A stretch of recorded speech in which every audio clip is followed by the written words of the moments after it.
యోహాను సువార్త 3వ అధ్యాయం 16వ వచనం. దేవుడు లోకమును ఎంతో ప్రేమించెను, కాగా ఆయన తన అద్వితీయ కుమారునిగా పుట్టిన వాని యందు విశ్వాసముంచు ప్రతి వాడు నశించిపోకూడదని నిత్య జీవం పొందాలని ఆయనను అనుగ్రహించెను. ఈ మాటలో దేవుని యొక్క ప్రేమ లోకానికి అంతటికీ స్పష్టంగా కనపడుతూ ఉంది. దేవుడు లోకాన్ని ఎంత ప్రేమించాడంట? ఎంతో ప్రేమించాడు.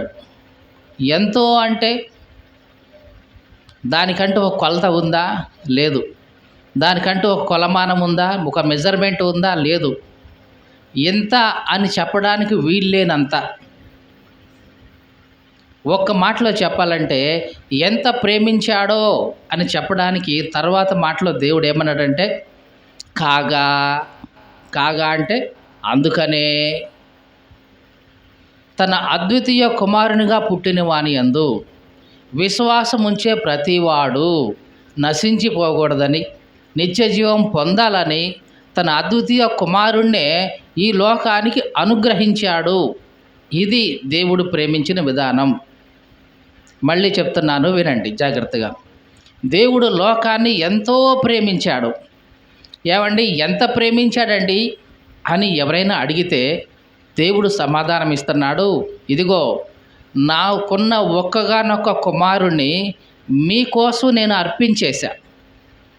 ఎందుకు? మీరు ఆయన నామంలో విశ్వాసం ఉంచాలని, విశ్వాసం ఉంచి నశించిపోకుండా రక్షణ పొందాలని.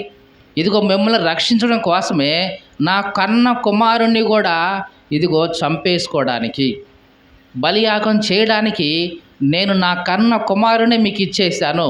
ఇంతగా ప్రేమించాను లోకంలో. ఒకసారి ఆలోచించండి. నీవే ఒక తండ్రివైతే ఎవరినో రక్షించడానికి, నీకు సంబంధించిన వాళ్ళు కాదు, నీ బంధువులు కాదు, స్నేహితులు కాదు, ఎవరినో బయట వాళ్ళని రక్షించడం కోసం నీ కుమారుని యొక్క ప్రాణాన్ని నువ్వు త్యాగం చేస్తావా? వాళ్ళని రక్షిస్తావా? ముందు నీ కుమారుని రక్షించుకుంటావా?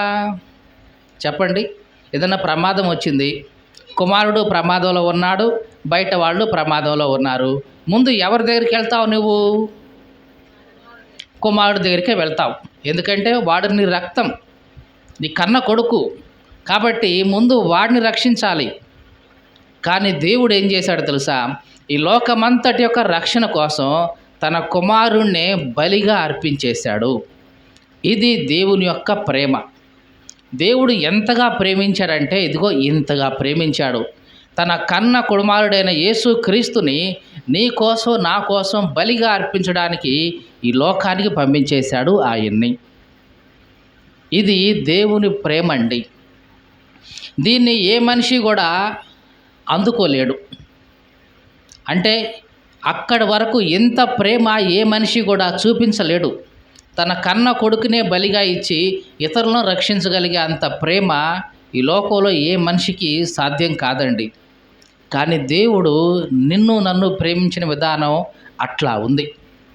ఇంత ప్రేమించాడు కాబట్టే, మళ్ళీ చెప్తున్నాను, ఇంత ప్రేమించాడు కాబట్టే తను ప్రేమించిన ఈ లోకం నాశనమైపోకూడదని, తను ప్రేమించిన మనుషులు నాశనమైపోకూడదని దేవుడు మరలా ఏదో ఒక మార్గాన్ని ఏర్పాటు చేస్తూనే ఉన్నాడు మనుషుల కోసం. ఎందుకు? వాళ్ళు తన దగ్గరకు రావాలని. ఈ లోకంలో చాలామంది దేవుణ్ణి ఎరగకుండా తప్పిపోతూ ఉన్నారు, నరకానికి పోతూ ఉన్నారు. అట్లాంటి వాళ్ళందరికీ కూడా దేవుడు మళ్ళీ ఒక మార్గాన్ని వేస్తూ ఉన్నాడు. ఎందుకంటే వీళ్ళు అలాగైనా సరే ఆ మార్గం ద్వారా తనను చేరుకోవాలని. దేవునికి స్తోత్రం కలుగును గాక. హల్లెలూయా. దేవుని యొక్క ఒక లక్షణాన్ని ఒక చోట మనం చూద్దాం. 2వ సమూయేలు గ్రంథం 14వ అధ్యాయము 14వ వచనాన్ని చదువుతున్నాం. మనమందరమును చనిపోదుము కదా, నేలను ఒలికిన మీదట మరలా ఎత్తలేని నీటి వలె ఉన్నాము. చూడండి, ఇక్కడ దేవుడు ఒక స్త్రీ ద్వారా రాజుతో, దావీదుతో మాట్లాడుతున్న విషయాలు ఏంటి? మనమందరం చనిపోతాం కదా, చనిపోతాం. ఎట్లా చనిపోతామంట? నేలను ఒలికిన మీదట మరలా ఎత్తలేని నీటి వలె ఉన్నాము. అంటే నీళ్లు కనుక ఒకసారి నేల మీద ఒలికిపోయినాయి అనుకోండి, మళ్ళీ వాటిని ఎత్తి మళ్ళీ పాత్రలో పోయగలమా? పోయలేము. ఆ విధంగానే మనిషి ఒకసారి చనిపోతే మరలా ఆ మనిషిని మళ్ళీ ఎప్పటిలాగా తీసుకొచ్చి మనిషిలాగా ఉంచడం అనేది కుదరదు. అంటే చాలామంది నమ్ముతుంటారు జన్మలు ఉన్నాయి రండి, 7 జన్మలు అంటారు కానీ అట్లాంటిది ఏమి బైబిల్ సపోర్ట్ చేయట్లా. చదువుదాం. దేవుడు ప్రాణము తీయక తోలివేయబడినవాడు తనకు దూరస్థుడు కాకుండునట్టు సాధనములు కల్పిస్తున్నాడు.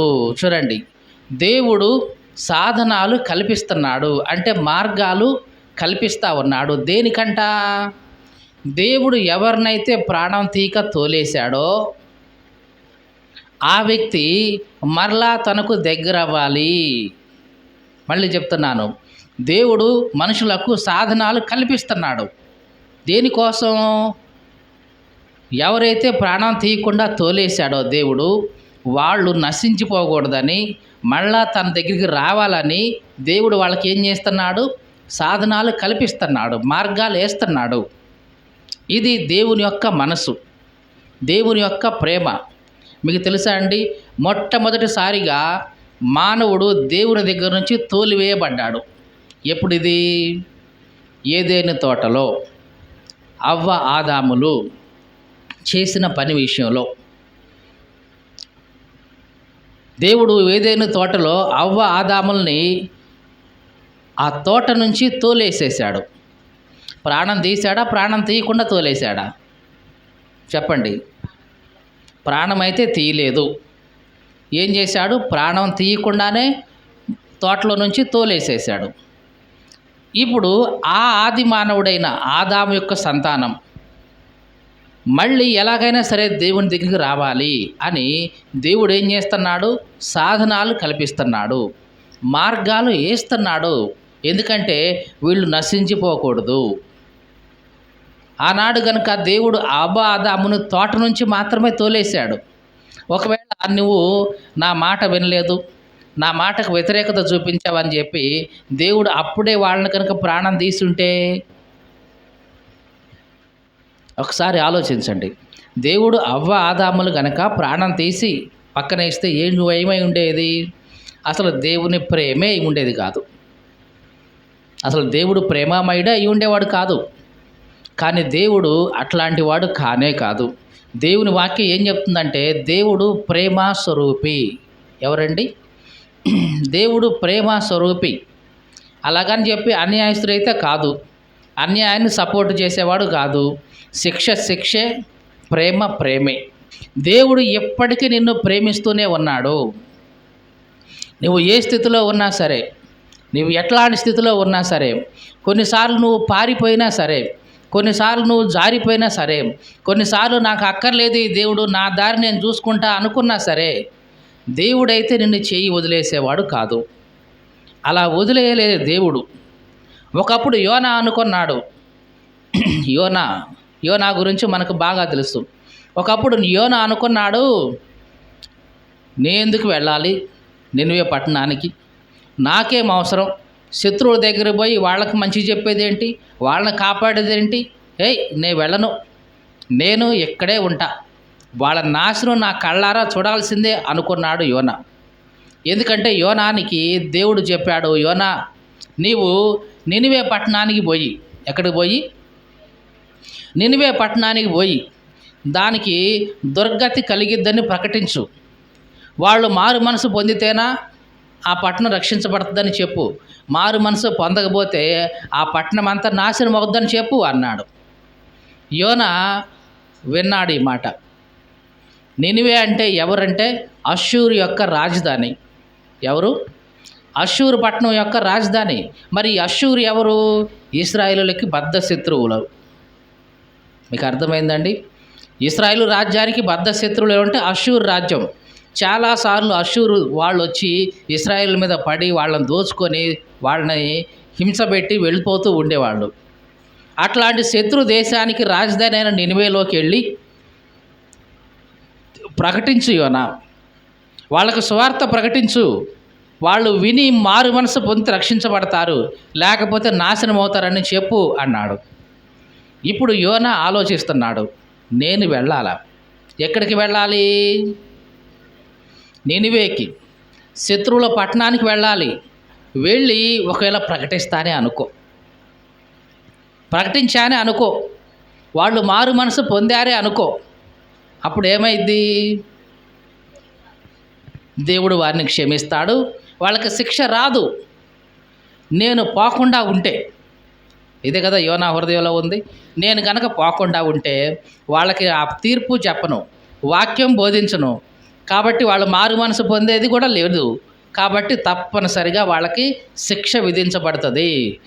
మాకు వాళ్ళు చేసిన దానికి యోనా హృదయంలో అదే అనుకున్నాడు ముందు, మాకు వాళ్ళు ఏదైతే చేశారో ప్రతిఫలం దేవుడు వాళ్ళకి తప్పనిసరిగా ఇవ్వాల్సిందే, వాళ్ళు క్షమించబడటానికి అర్హులే కాదు అసలు అని యోనా వెళ్ళకుండా నినివేకి వెళ్ళవయ్యా అంటే దానికి ఎదురుగా ఉన్న తర్షీష్కి ఓడ ఎక్కి ప్రయాణమే బయలుదేరాడు.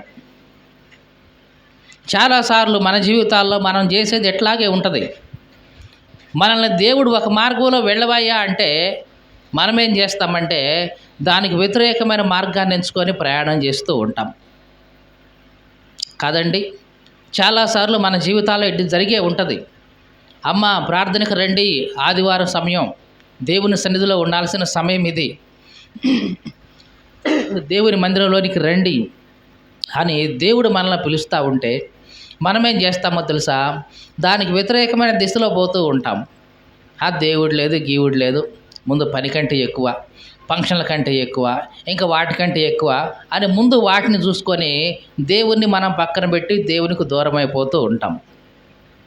అలాగా పోయినామని చెప్పేసి దేవుడు మనల్ని పూర్తిగా వదిలేస్తాడా? చెప్పండి, వదిలేస్తాడా? వదిలేస్తే నీవు నేను ఇప్పుడు ఉండేవాళ్ళమా? కానే కాదండి. యోనా తర్షీషుకు వెళ్తున్నాడు, నినివేకి వెళ్ళవయ్యా అంటే తర్షీషుకు పోతున్నాడు. అలాగా వెళ్తున్న యోనాని దేవుడు నీ సావు నువ్వు సావు అనలేదు. నేను ఇటు వెళ్ళమంటే నువ్వు అటు వెళ్తున్నావేంటి యోనా అని యోనాకి ఏ విధంగానే సరే ఒక బుద్ధి చెప్పాలి అనుకున్నాడు. ఏమనుకున్నాడు? యోనాను గురించి ఏమనుకున్నాడు? ఏదైనా సరే యోనాకి హృదయం మార్పు వచ్చేలాగా ఒక బుద్ధి జరగాలి, బుద్ధి చెప్పాలనుకున్నాడు. యోనా ఎటైతే ఓడలోకి వెళ్ళాడో తర్షీష్కి, ఆ ఓడ మీదకి తుఫాను వచ్చేలాగా చేశాడు. ఏం చేశాడు? తుఫాను వచ్చేలాగా చేశాడు. ఆ తుఫాను వల్ల ఆ ఓడలో మొత్తం కూడా అల్లకల్లోలం అయిపోయారు. జాగ్రత్తగా చూడండి. దేవునికి వ్యతిరేకంగా వెళ్ళిన వాళ్ళు ఎంతమంది చెప్పండి? దేవునికి వ్యతిరేకంగా వెళ్ళిన వాళ్ళు ఎవరు? ఒక యోనానే. కానీ దాని పర్యవసానాన్ని అనుభవిస్తుంది ఎవరు? ఓడలో ఉన్న వాళ్ళంతా అనుభవిస్తున్నారు కదండి. చాలాసార్లు మన కుటుంబంలో మనం అనుకుంటా, నేను ఒక్కడనే కదా దేవునికి వ్యతిరేకంగా పోతుంది, మిగతా వాళ్ళందరూ బాగానే ఉన్నారు కదా, వాళ్ళు మందిరానికి పోతూనే ఉన్నారు కదా, నేను ఒక్కడనే కదా దేవునికి వ్యతిరేకంగా ఉంది అని మనం అనుకుంటాం. కానీ మన ఒక్కళ్ళ ద్వారానే అదిగో దాని ప్రభావం అంతా ఆ ఓడ మీద ఉన్న వాళ్ళ మీద పడినట్లుగా, మనం దేవునికి వ్యతిరేకంగా వెళ్ళిన ఒక్కళ్ళమే అయినా సరే మన ప్రభావం మన కుటుంబం మీద మొత్తం పడుతూ ఉంటుంది. దేవునికి స్తోత్రం కలుగునుగాక. హల్లెలూయా, హల్లెలూయా. అంటే ఆ ఒక్కడి ద్వారానే ఆ ఓడలో ఉన్న వారందరికీ ఇబ్బంది కలిగింది. కానీ ఆ ఒక్కడే గనక సవ్యమైన దిశలో పోతే, ఆ ఒక్కడే గనక సరిగ్గా వెళితే వాళ్ళందరూ క్షేమంగా ఉండేవాళ్ళ కాదా? చెప్పండి. మన కుటుంబాల్లో ఆత్మీయ జీవితంలో కూడా ఇంతేనండి. తల్లిగా, తండ్రిగా నీవు గనక నీ కుటుంబంలో దేవునికి మార్గంలో చక్కగా వెళుతూ ఉంటే గనక నీ కుటుంబం అంతా క్షేమంగా ఉంటుంది, నీ కుటుంబం అంతా ఆరోగ్యంగా ఉంటుంది, నీ కుటుంబం అంతా శాంతి సమాధానాలతో ఉంటుంది. కానీ కుటుంబానికి పెద్దయిన నీవే దేవునికి వ్యతిరేకమైన దిక్కులో పోతూ ఉంటే దాని ప్రభావం నీ కుటుంబం అంతా అనుభవిస్తుంది. యోనా ఒక్కడే వెళ్ళింది వ్యతిరేకంగా, కానీ దాని పర్యవసానం ఓడలో ఉన్న వాళ్ళందరూ అనుభవిస్తూనే ఉన్నారు. ఈ మాటలు వింటున్న ప్రియ సహోదరి సహోదరుడా, ఒకవేళ ఎప్పటికైనా సరే దేవుడు నిన్ను పిలుస్తున్నాడు, తిరిగి రా, నా దగ్గరకు తిరిగి రా. ఇదిగో నీవు నాకు వ్యతిరేకంగా వెళ్ళిన ఆ పర్యవసానం నీ కుటుంబం అంతా అనుభవించకుండా ఉండాలంటే నువ్వు మరలా నా దగ్గరకు తిరిగి రా అని దేవుడు ప్రేమతో మనలను పిలుస్తూ ఉన్నాడు. ఇక్కడ యోనా ఒక్కడు మాత్రమే వెళ్ళాడు, కానీ పర్యవసానం ఓడలో ఉన్న వాళ్ళందరూ అనుభవించారు. వీళ్ళకి ఏమి అర్థం కావట్లేదు. ఇప్పుడు దాకా వాతావరణం బాగానే ఉంది, మంచిగానే ఉంది, కానీ చూడబోతే ఒక్కసారిగా మారిపోయిందే. అసలు ఎవరు వాళ్ళు వచ్చింది ఇది, ఎవరు దీనికి కారణం, చీట్లు వేద్దాం అని అందరి పేర్లు చీటీలో రాసి ఆ చీటీలో పడేశారు. చీటీ తీస్తే యోనా పేరు వచ్చింది. ఎవరి పేరు వచ్చింది? యోనా పేరు వచ్చింది. ఎవరు ఈ యోనా అసలు, ఎక్కడి నుంచి వచ్చాడు ఈయన అసలు అని అందరికి ఆయన చుట్టూ చేరారు. పైగా ఈ అయ్యగారు ఏం చేస్తున్నాడు ఆ టైంలో పోయి, అందరూ వెళ్ళి దేవుడికి ప్రార్థన చేస్తుంటే ఈ అయ్యగారు పోయి చక్కగా కింద పోయి తలగడ మీద తలాల్చుకొని ప్రశాంతంగా నిద్రపోతున్నాడు. నాకేం పట్టింది అన్నట్టు. వీళ్ళు లేపారు, నిద్రపోతా లేచి నీ దేవుడిని ప్రార్థన చెయ్యి, ఇది ఆ వాతావరణం ఇట్లా ఉంటే నువ్వు ప్రశాంతంగా నిద్రపోతున్నావు నువ్వు అని లేపి తర్వాత చీట్లు వేస్తే ఈయన పేరు వచ్చింది. అప్పుడు దగ్గర పిలిచి చుట్టూ చేరి అడుగుతున్నారు, ఎవరు నువ్వు అసలు, నీ పేరేంది, నీ ఊరేంది, నీ వ్యాపారం ఏంది, నీ ఉద్యోగం ఏంది, ఏం చేస్తావు నువ్వు, అసలు నీ వల్ల ఇది మొత్తం వచ్చిందని మాకు అర్థమవుతుంది, అసలు నువ్వెవరివి అని అంటే అప్పుడు చెప్పాడు, నేను భూమి ఆకాశాలకు సృష్టికర్త అయిన దేవుడు ఉన్నాడే ఆయన ప్రవక్త నేను. అయితే ఆయన నన్ను నినివేకి పొమ్మన్నాడు, నేను తర్షీష్కు పోతున్నా. ఆయన చెప్పిన మాట వినటం నాకు ఇష్టం లేదు, అందుకే వేరొక మార్గానికి పోతున్నా. నా వల్లనే ఇదిగో నన్ను బట్టే ఇదిగో ఇదంతా వచ్చేసింది మీ దగ్గరికి.